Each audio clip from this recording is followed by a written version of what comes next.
Rebonjour, ça c'est un peu la suite du premier message de ce matin que vous pouvez consulter sur la chaîne. Vous allez dans les playlists et elles y sont, sinon dans Short.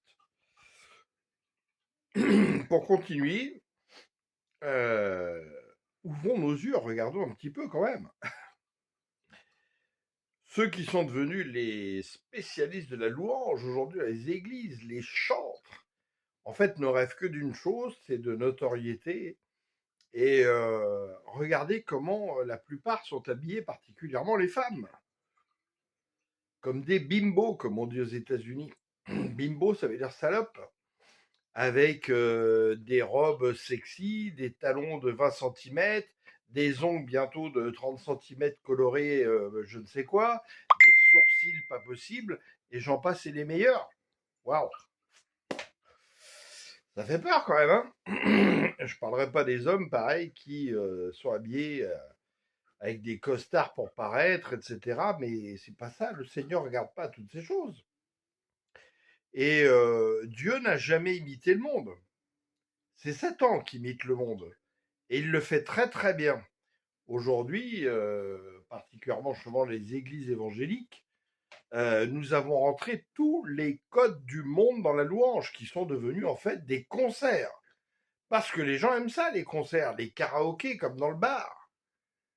Mais c'est pas ça la louange. La louange, c'est pas ça du tout.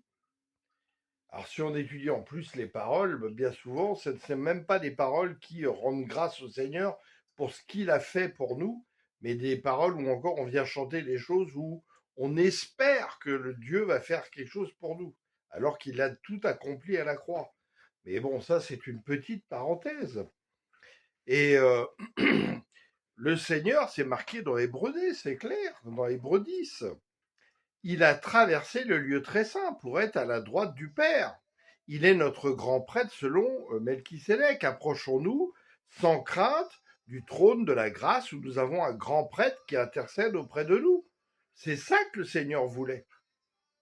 Qu'on vienne directement auprès du Seigneur de cœur à cœur, notre esprit et notre esprit vers son esprit, pour avoir une relation avec lui. Aujourd'hui, on n'est pas appelé à aller justement à travers des institutions religieuses pour essayer d'espérer aller vers le Seigneur. C'est pas ça la bonne nouvelle. Ou alors c'est qu'on l'a pas compris. Relisons nos Bibles et arrêtons de nous faire écraser par des systèmes religieux qui, au lieu de former des disciples et des gens solides dans le Christ, forment des bébés spirituels.